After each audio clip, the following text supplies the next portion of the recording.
Seder is very structured. We even have the blueprint of the Haggadah.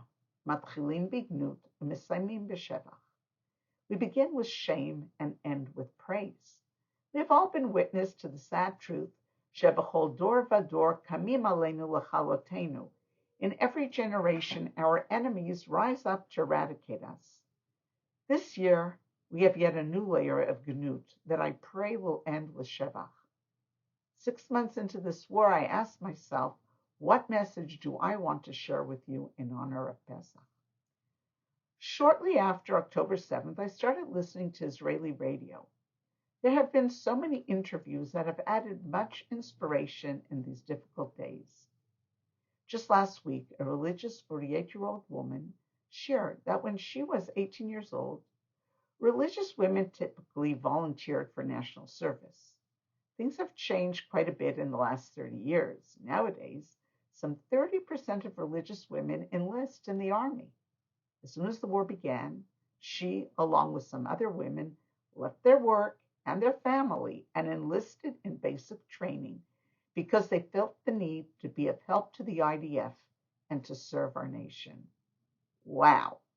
I am in awe of these women, but I'm not surprised.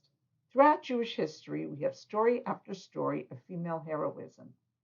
For our purposes, let's focus on the hero of the Egypt story. Although we are familiar with the storyline, I hope there will still be some new insights for you as well. Hashem chooses Moshe Rabbeinu to deliver the Jewish people from Egypt.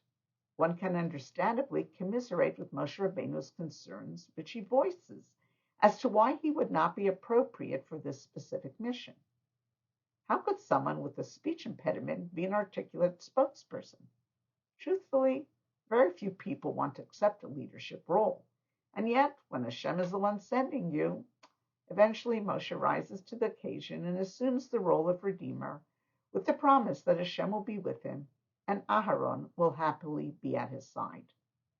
If Moshe is the hero of this story, then why do our sages state, Mishum Nashim Tzidkaniot Nigalu B'nei Yisrael Mimitzrayim, that it is because of the righteous women that we were redeemed from Egypt?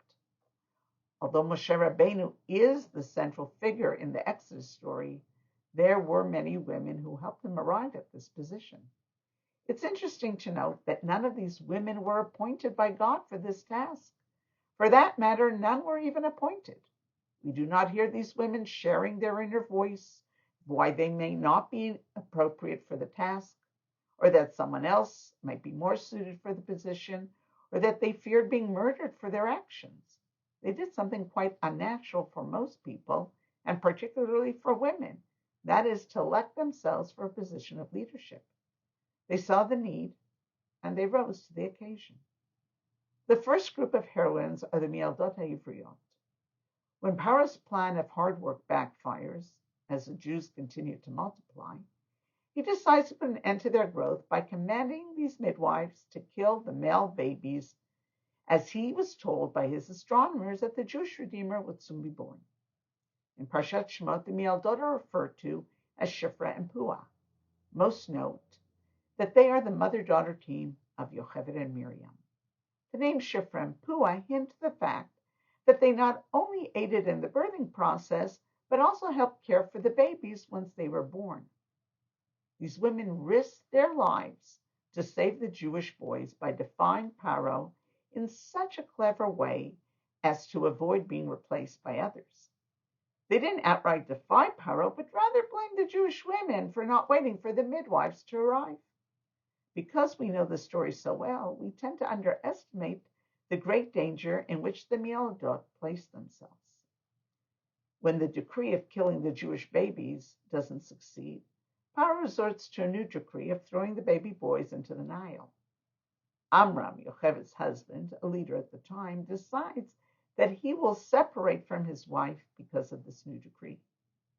Miriam, who was a prophetess and understood that her parents were meant to have a baby that would grow up to be the Redeemer, convinced her father that his action was even worse than Paro's decree. By divorcing Yocheved, he was placing the decree on all children, including baby girls, not just on the boys. Hence the reunion, as the Chumash states, Vayelech ish mibet Levi, and Amram remarries Yocheved. Yocheved becomes pregnant and Moshe is born.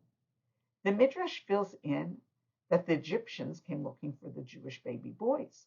Yocheved is therefore forced to devise a plan to hide Moshe in a basket in the bulrushes of the Nile, which leads to the next woman instrumental in Moshe Rabbeinu's survival, ironically none other than Paro's daughter Batya.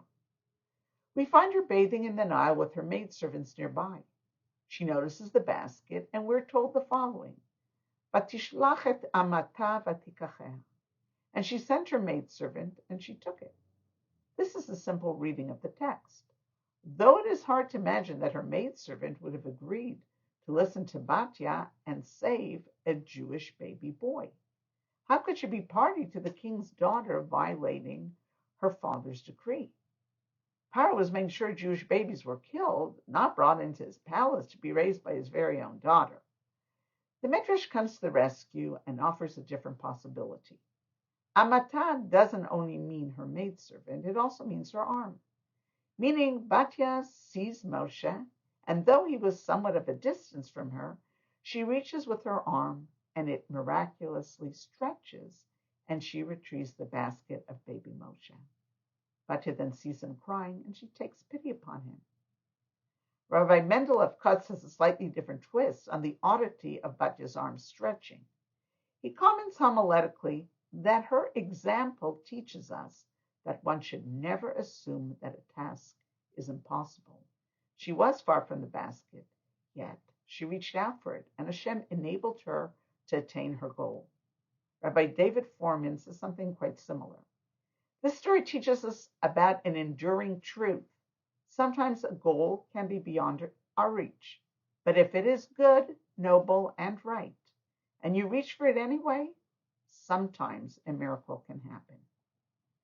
Looking back at what Yocheved and Miriam accomplished as midwives, and what Miriam achieved by reuniting her parents, was also quite miraculous.